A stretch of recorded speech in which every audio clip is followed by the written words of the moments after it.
ورسوله لا نبي بعده ورسوله اللهم صل وسلم وبارك على سيدنا محمد وعلى آله وصحبه وسلم أجمعين. اللهم إنا نسألك الإخلاص والصدق بالقول والعمل. اللهم إنا نسألك الهدى والعفاف والغنى. اللهم أرنا الحق حقا وارزقنا اتباعه وأرنا الباطل باطلا وارزقنا اجتنابه. رب اشرح لي صدري ويسر لي أمري واحلل عقدة من لساني يفقهوا قولي. أما بعد. Maha suci Allah yang telah mempertemukan kembali kita di sore yang cerah ini di suasana Garut yang sejuk, yang insya Allah kita semua yang hadir di sini, terutama yang hadir di Masjid Yadul Ulia, insya Allah akan mendapatkan lipatan keberkahan, lipatan hidayah, karena senantiasa menghadiri majelis-majelis taman-taman surganya Allah Subhanahu wa Ta'ala. Salawat dan salam kita sanjungkan kepada pribadi terbaik yang sebentar lagi akan kita bahas, yang tidak pernah kita selesai bicarakan, yang selalu ada keindahan ketika senantiasa mendalami sosok pribadi mulia ini, yang namanya senantiasa disebut bahkan oleh Allah Subhanahu wa Ta'ala, juga para malaikat. Innallaha wa malaikatahu yusholluna 'alan nabi ya ayyuhalladzina amanu shallu 'alaihi wasallimu taslima. Habibana wa nabiyyana Muhammad sallallahu alaihi wasallam.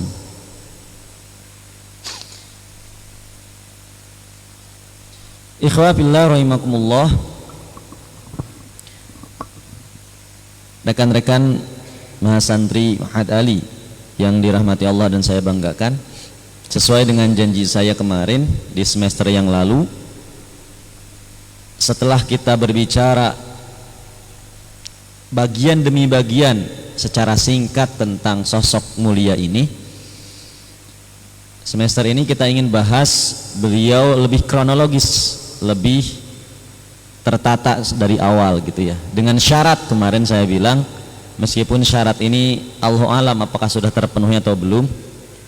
Di ikhwan mungkin ada yang sudah menyelesaikan, tapi di akhwat Allahu alam. Syaratnya jika antum wa antuna semua telah menyelesaikan satu kitab yang paling ringkas berbicara tentang pribadi mulia ini, Ar-Rahiq Al-Makhtum, sejarah hidup Nabi Muhammad SAW. Karena kalau tidak dibahas ini kita akan meraba-raba, kita akan masih yang mana ya, kisah yang mana ya, bingung nanti. Tapi kalau antum antuna semua sudah menyelesaikannya, insya Allah nyambung. Ah iya, ini ternyata ini penjelasannya. Karena di kitab tersebut itu ringkas sekali, lengkap tetapi ringkas-ringkas, sedikit-sedikit pembahasannya. Maka itu jadi syarat awal.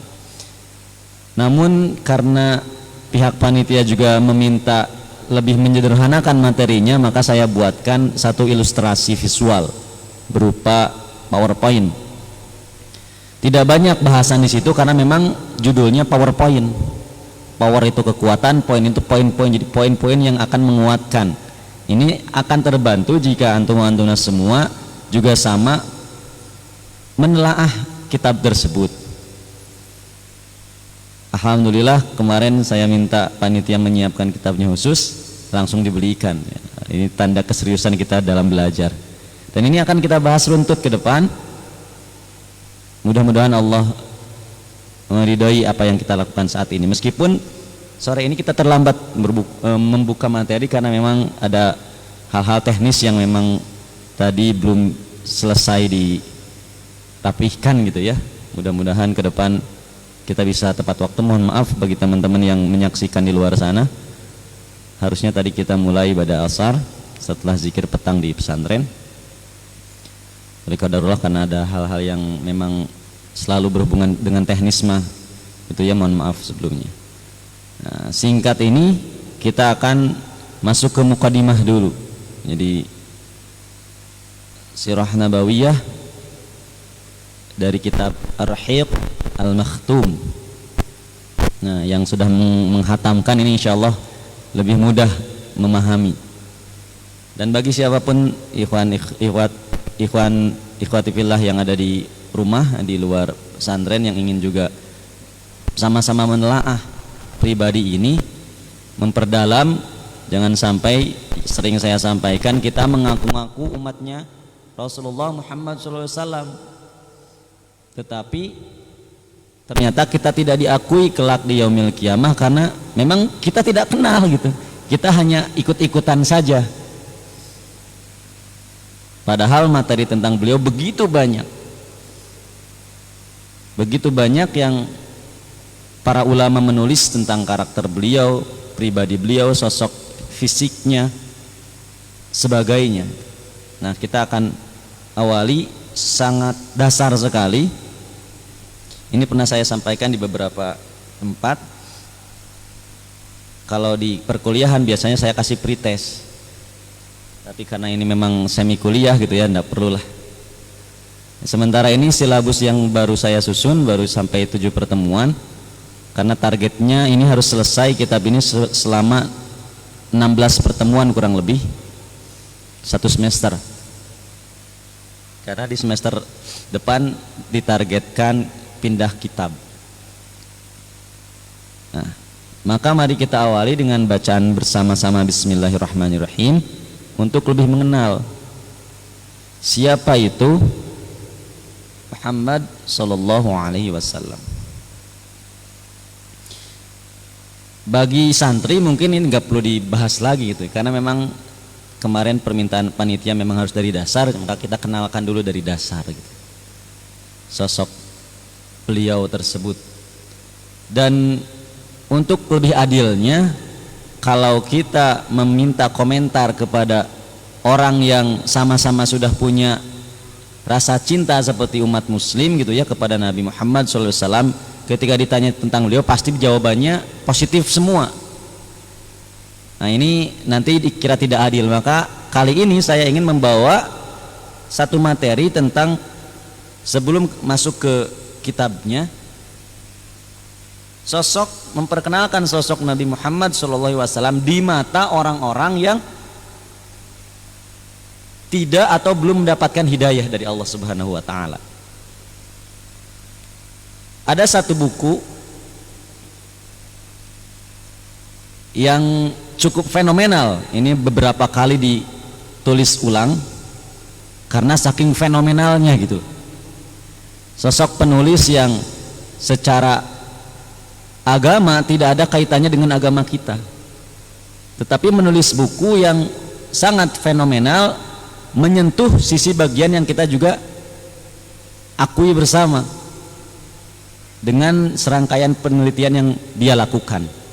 Judul bukunya kalau diterjemahkan seperti ini: 100 orang paling berpengaruh di dunia sepanjang sejarah. Ini semua versi, baik e-booknya atau cetaknya juga udah beberapa bolak-balik dicetak ulang gitu.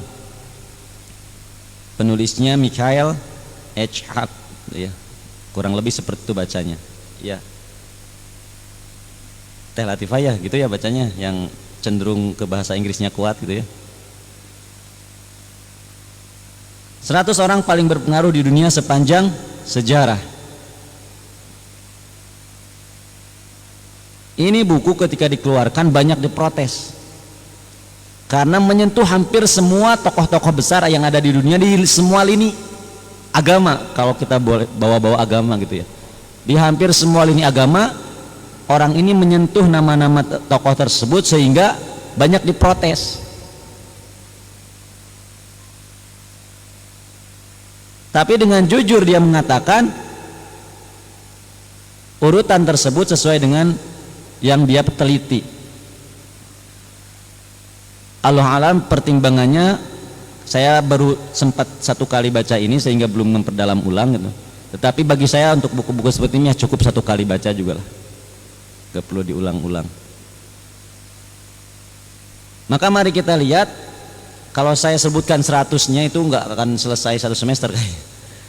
Saya ambil 100 tokoh paling berpengaruh di dunia ini dari 5 urutan 5 tertinggi, mulai dari kelima, keempat, ketiga, kedua, ke satu.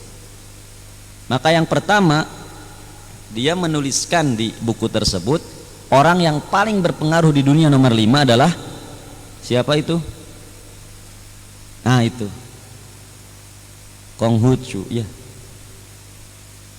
Ini yang menisbatkan, pengikutnya menisbatkan agama Konghucu kepada tokoh tersebut. Agama Konghucu itu agama ke berapa yang diresmikan di Indonesia itu? Kelima apa keenam? Ya seperti itu. Sehingga penganut Konghucu protes, kenapa tokoh utama saya ada di nomor 5 gitu.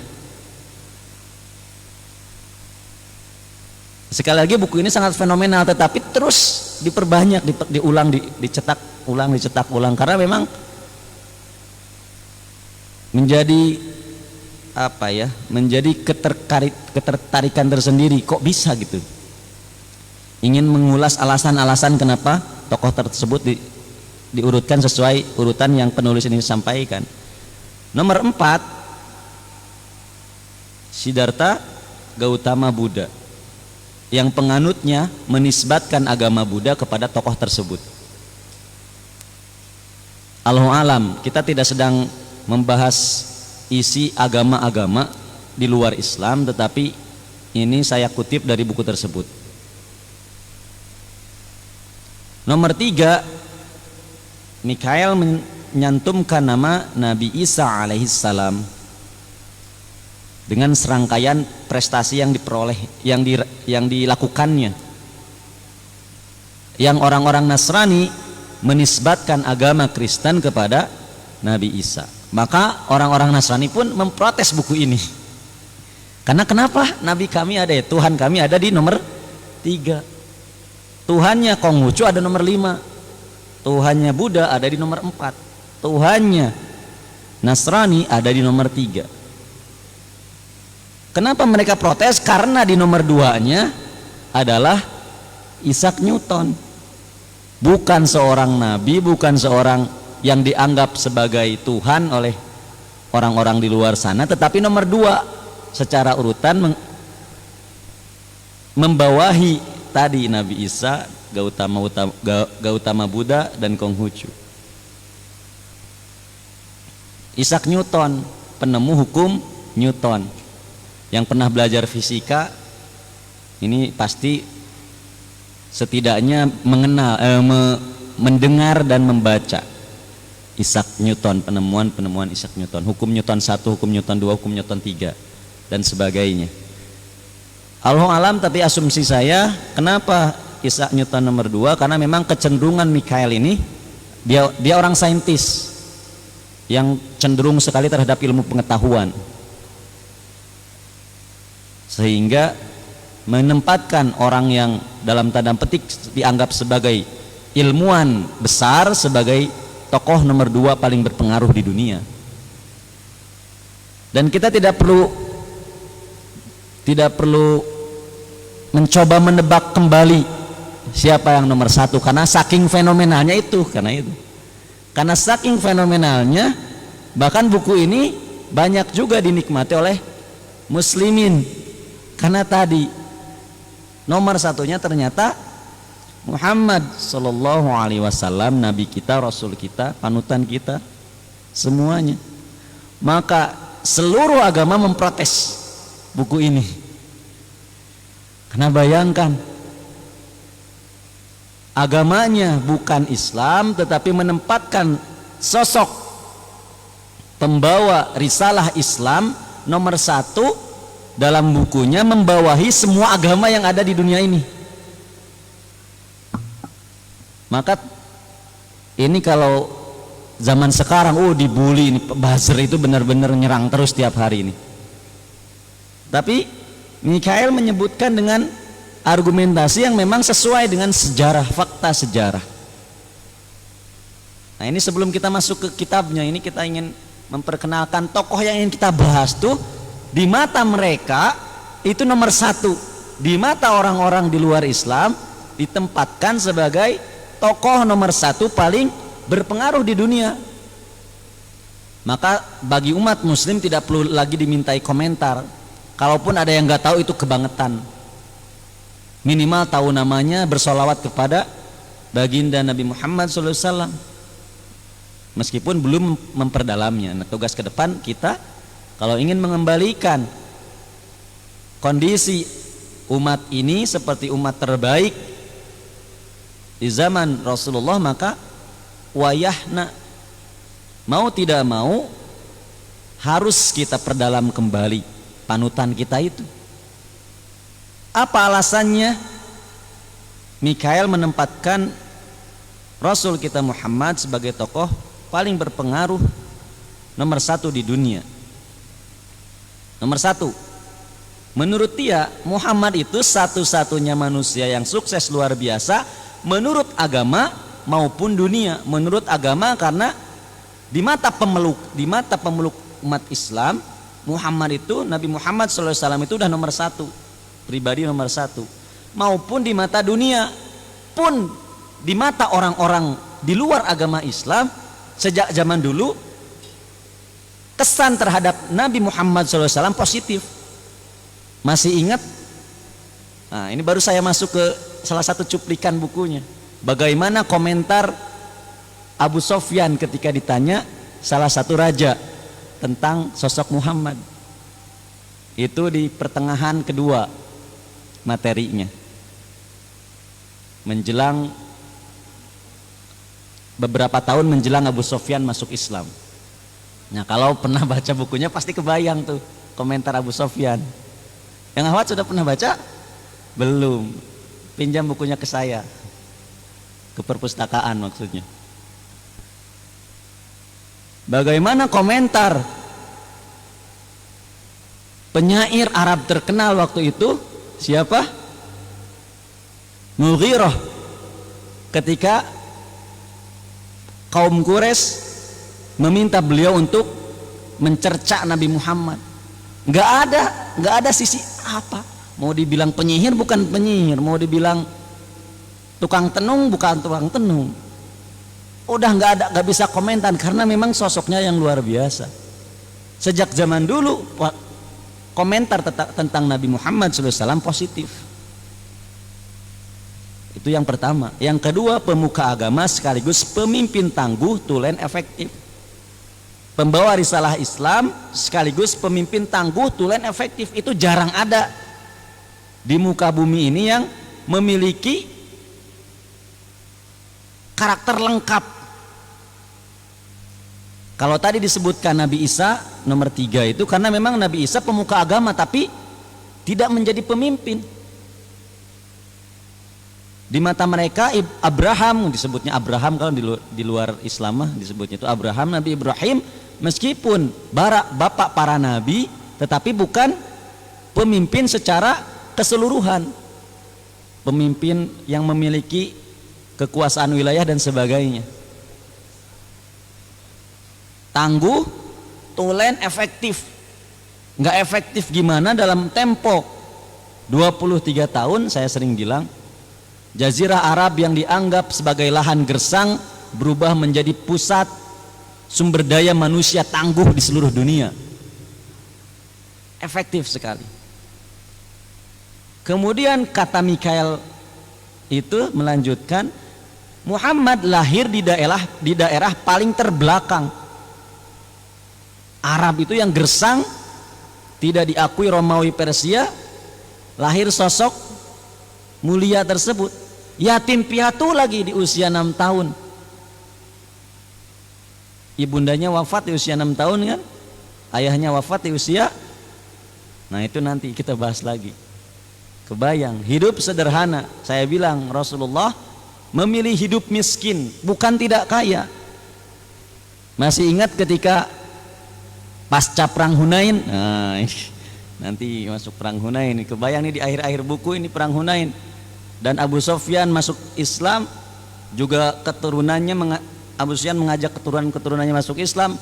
Abu Sufyan meminta banyak hal kepada Nabi, minta 100 ekor unta, minta dan sebagainya. Kemudian Rasul kasih semua anak turunannya semua, sampai puluhan ribu onta yang didapat di perang Hunain itu habis ludes dibagikan kepada orang-orang yang baru masuk Islam. Kaya banget Rasulullah itu, tapi memilih hidup sederhana. Ya ingat perang Hunain ya di akhir-akhir, Masya Allah. Maka saya bilang harus baca dulu biar kebayang tuh. Karena nanti kita di sini bahas insight-insight barunya, wawasan-wawasan baru, ibroh-ibroh yang kita bisa gali. Karena kalau dibacakan semua gak cukup waktunya 1 semester. Kemudian melahirkan banyak pemimpin dunia. Ini kata Mikhail, masih komentar penulis buku ini. Melahirkan banyak pemimpin dunia. Sering kita bahas, dari sekitar 120 sampai 140 ribu sahabat, 2000 diantaranya adalah orang-orang yang layak jadi pemimpin dimanapun mereka menginjakkan kaki. Masya Allah. Dan beliau singgung nih Rasulullah memainkan peran jauh lebih penting dari Nabi Isa. Karena memang Nabi Isa diutus sebagai Rasul menyampaikan risalah, sebatas menyampaikan risalah. Perannya jauh lebih besar. Kemudian beliau mampu menjaga keautentikan kitab sucinya, katanya ini, kata Mikhail.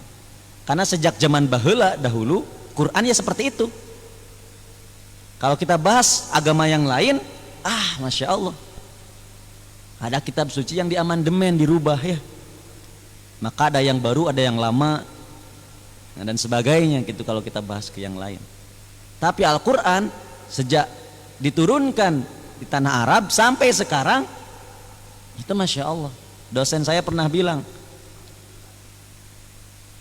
cuma Al-Quran satu-satunya kitab yang paling murah, paling mudah, paling simpel.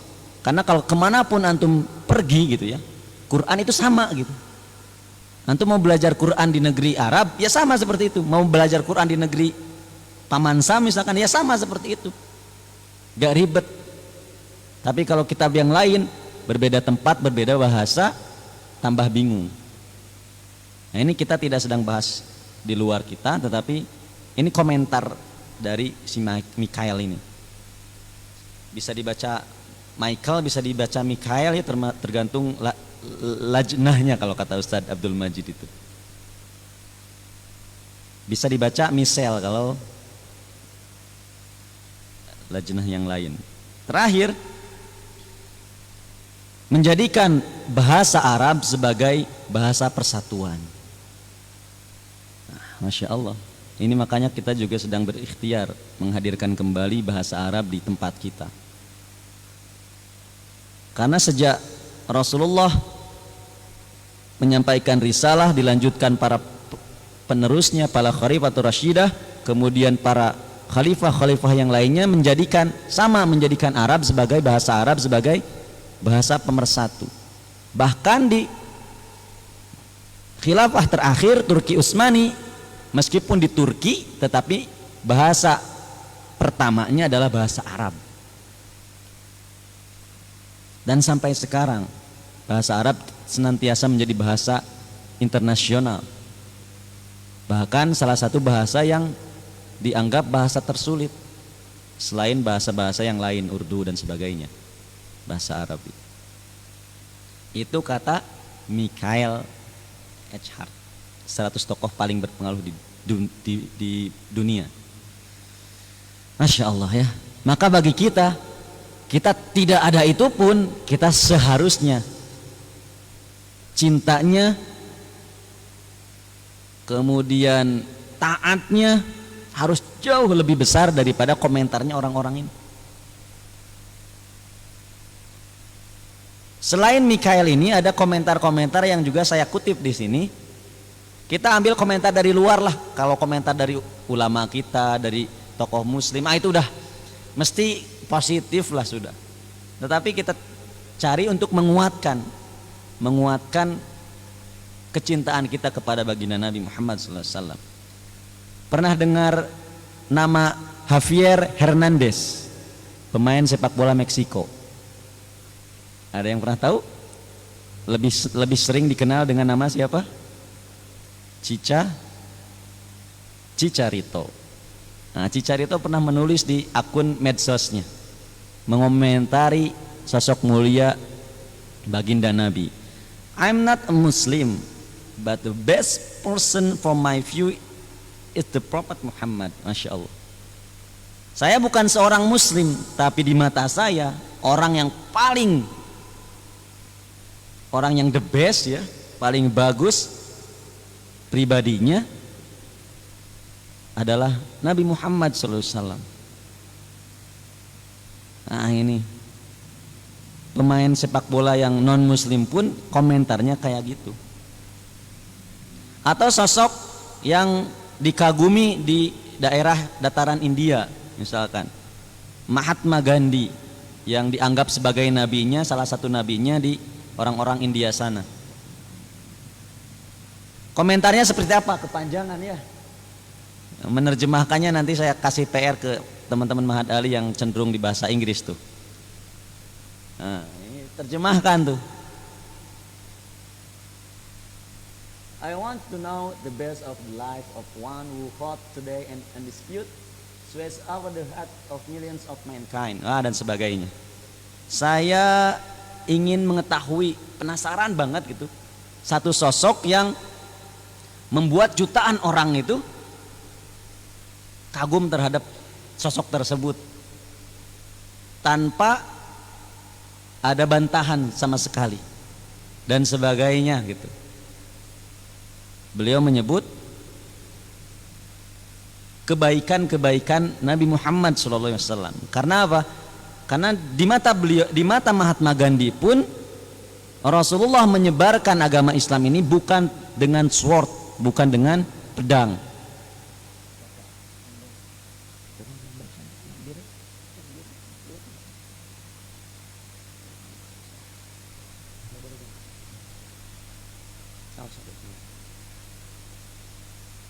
Bukan dengan pedang. Penyebaran Islam itu bukan dengan pedang, tetapi karena his intense devotion to his friend and follower. Apa setianya beliau Nabi kita Muhammad SAW kepada para pengikutnya. Masya Allah. Sering kita mendengar Rasulullah itu ke para sahabat merasa Rasulullah paling memperhatikan dia. Seluruh sahabat merasa paling diperhatikan oleh Rasul. Setia pada para sahabatnya, keberaniannya dan sebagainya. Ini komentar positif dari Mahatma Gandhi. Masya Allah. Atau komentar dari tokoh ini juga, nggak tahu ya. Kalau antum-antuna semua biasa baca novel luar, nah ini pasti minimal mendengar nama ini. Leo Tolstoy, Anne Karenina, kemudian War and Peace, novel-novel berbahasa Inggris, penulis novel terkenal ini. Muhammad has always been standing higher than the Christianity itu. Muhammad senantiasa berada lebih atas, lebih tinggi daripada umat Kristen. Ini komentar dari orang non-Muslim juga. Masya Allah. Atau tokoh terkenal di Prancis, ya, satu sosok yang dianggap sebagai pahlawannya Prancis nih, Napoleon Bonaparte. Muhammad was a great man, fearless soldier with a handful of men. He triumphed at the Battle of Badr. Masya Allah. Great captain, eloquent dan sebagainya. Muhammad adalah orang yang hebat ya, pejuang yang tidak mengenal takut. Bahkan para ulama mengomentari Rasulullah Muhammad SAW itu setiap perang selalu paling dekat posisinya dengan musuh Allah Subhanahu wa Ta'ala. Merinding saya. Ini komentar baru, baca komentarnya orang-orang luar gitu ya. Atau Profesor Ramarkrishna Rao nih. Saya belum ngecek ini beliau, profil beliau seperti apa. Tetapi lengkap sekali apa yang disebutkan profesor ini tuh. The personality of Muhammad is most difficult to get into the whole truth of it. Muhammad the prophet, Muhammad the warrior, Muhammad the businessman, statesman, orator, reformer, refuge of orphan, protector of slave, emancipator of women, the judge, saint. Masya Allah. Muhammad adalah Rasul dan Nabi. Muhammad juga sebagai pejuang warrior. Muhammad juga sebagai pebisnis. Muhammad juga sebagai negarawan. Muhammad sebagai orator, reformer. Muhammad penyayang anak yatim. Muhammad penjaga budak. Muhammad peletak dasar emansipasi wanita. Muhammad seorang hakim. Muhammad seorang ilmuwan. Lengkap sekali. Ini komentar orang-orang di luar sana, dan masih banyak membahas satu sosok pribadi ini. Insya Allah buku terjemahnya saja itu udah kita nggak bisa hitung, apalagi yang berbahasa Arab. Bahkan salah satu guru kita pernah menyampaikan, ya, ada di Saudi itu satu perpustakaan Sirah Nabawiyah yang isinya seluruh catatan tulisan tentang Nabi Muhammad SAW yang sampai sekarang masih penulisnya masih hidup, dan lebih dari 500 jilid yang telah ditulis di situ, dan akan terus bertambah. Masya Allah. Ini yang terjemahnya saja belum tentu kita sudah membaca semuanya, termasuk saya, apalagi yang sumber aslinya. Masya Allah. Kita sampai jam berapa akhi ini teh?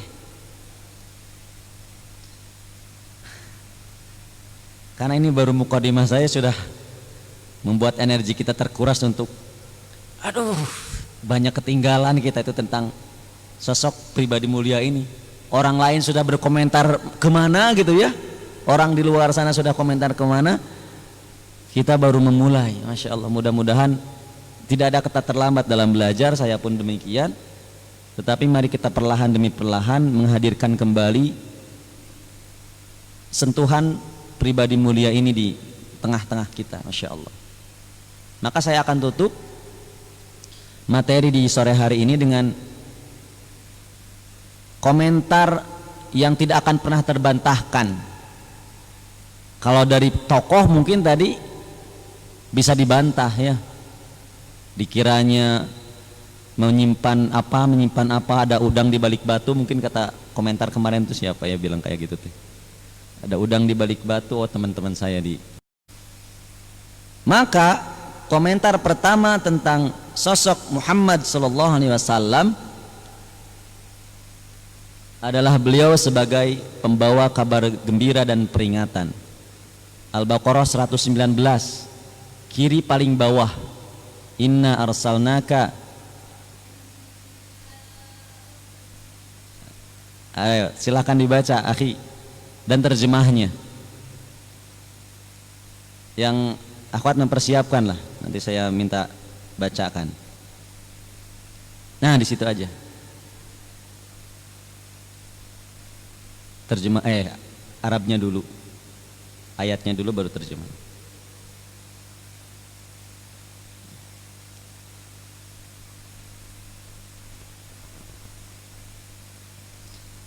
Ini tidak akan pernah bisa terbantahkan. Cepat saja karena waktu kita terbatas. A'udzubillahi minasyaitonir.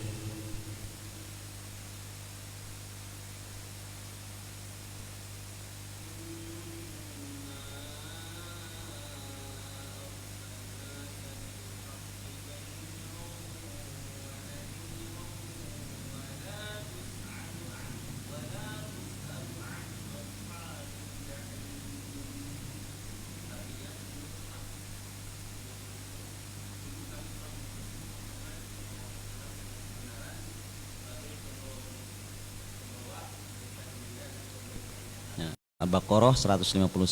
Ini fenomenal ayatnya kalau di kalangan teman-teman kutab dan madrasah, ya, yang sering saya bacakan juga. Kama arsalna fikum, ya yang itu. Hafal semua lah insyaallah ayatnya. Kanan bawah itu. Insyaallah niru-niru katanya gitu ya. Untuk menggambarkan. Atau ketiga, beliau seorang rasul. Al-Imran ayat 144. Kiri baris ketiga kalau tidak salah ya, atau baris keempat. Muhammadur Rasul. Beliau seorang rasul. Beliau saksi seluruh umat, An-Nisa ayat 41. Beliau ahli perang, Al-Ahzab, At-Taubah ayat 120. Beliau seorang laki-laki,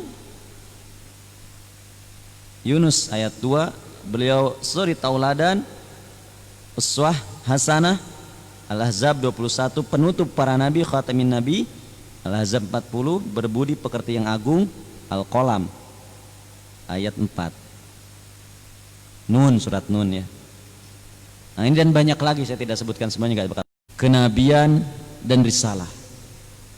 Sosok yang bisa kita ambil perannya sebagai kepala keluarga.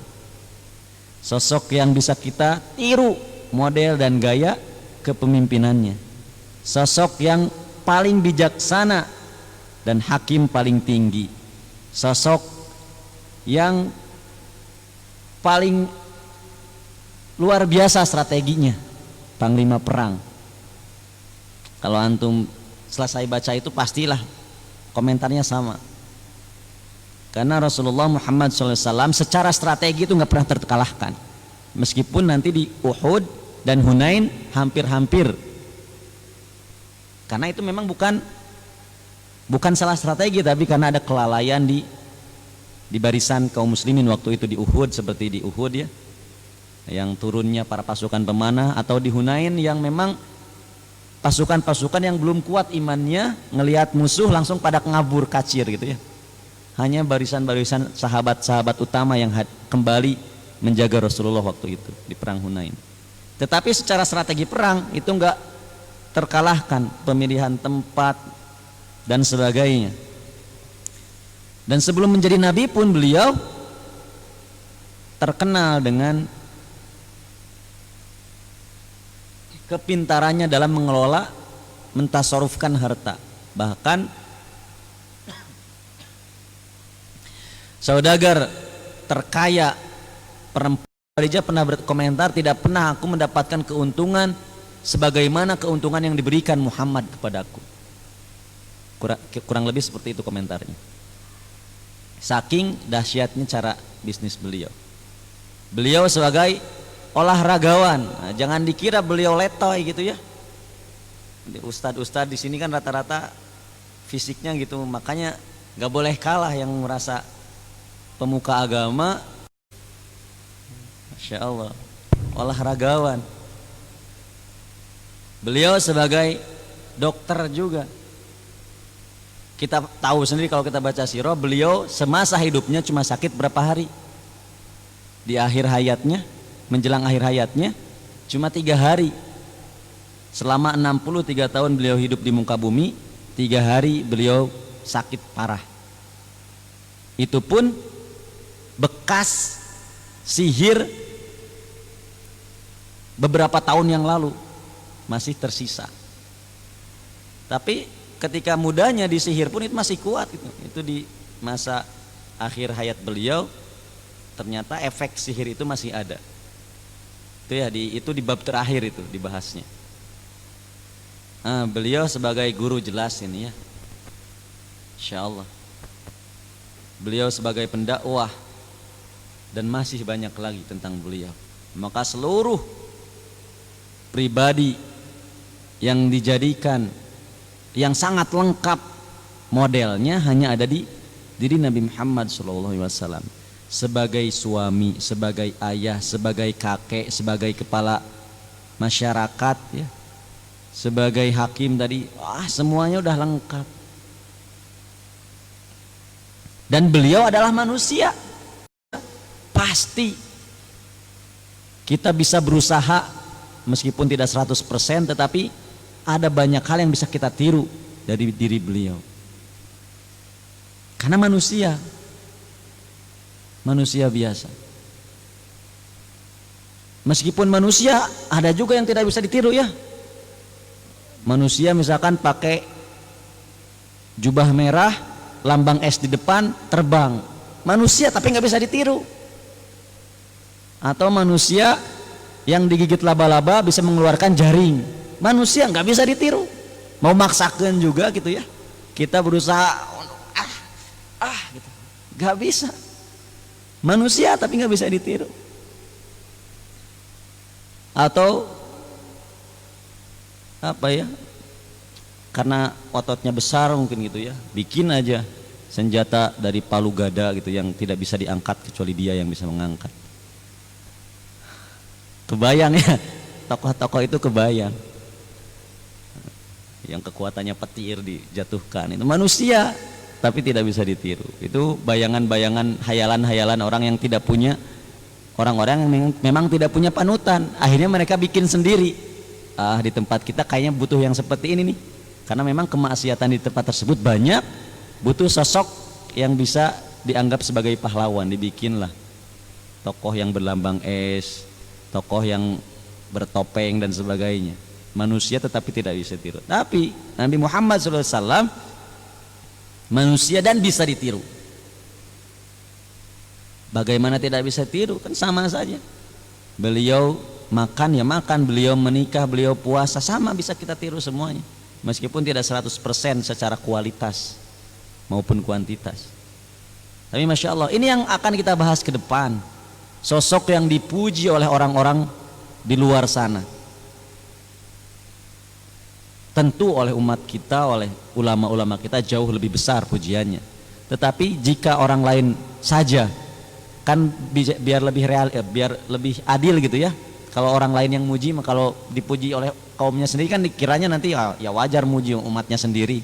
Tapi kalau orang lain yang tidak menganut agama kita tetapi dia memuji besar-besaran terhadap sosok pribadi ini, apatah lagi kita. Ketika orang di luar sana mengagumi model-model kehidupannya, model dietnya, kan ada diet ala Rasul itu dipakai oleh orang-orang luar, cara makannya dan sebagainya, mereka bangga dengan itu karena sehat. Apatah lagi kita. Maka ke depan kita akan menelusuri sedikit demi sedikit dengan syarat tadi ya, khusus antum nama harus baca dulu bukunya biar kita kebayang gitu. Nanti saya ini beneran kebayang ini yang mana gitu ya, bingung. Minimal sudah dibaca sekilas. Di akhwat ada bukunya itu? Gak ada ya, di PDF-nya saya kirim nanti. Gak boleh bawa HP juga ya. Insyaallah itu dulu mukadimah di awal tentang siapa yang akan kita bahas ke depan. Nah, sosok mulia ini, sehingga mudah-mudahan kita bisa meniru sedikit demi sedikit dari sosok beliau tersebut. Mudah-mudahan bisa kita bisa mengembalikan kondisi umat ini sebagaimana kondisi umat yang dididik oleh beliau Rasulullah Muhammad SAW. Demikian dulu sementara ini, sudah menjelang 5:30. Saya kembalikan karena tidak dibuka oleh MC ya, jadi saya tutup dulu aja dan tidak ada pertanyaan mudah-mudahan karena sudah terlanjur sore juga menjelang syafaq. Jika ada pertanyaan sampaikan ke panitia saja. Nanti insya Allah di pertemuan selanjutnya akan kita bahas jika Allah mengizinkan. Baik, sekian dari saya. Mohon maaf atas segala kekhilafan dan kekurangan. Semoga Allah maafkan kesalahan-kesalahan itu dan semoga kita senantiasa dibimbing oleh Allah Subhanahu wa taala. Kita tutup dengan baca hamdalah, alhamdulillahirabbil alamin. Astaghfirullahalazim dan doa penutup majelis. Subhanakallahumma wa bihamdika asyhadu an la ilaha illa anta astaghfiruka wa atubu ilaik. Wa akhiru da'wana alhamdulillahirabbil alamin. Assalamualaikum warahmatullahi wabarakatuh.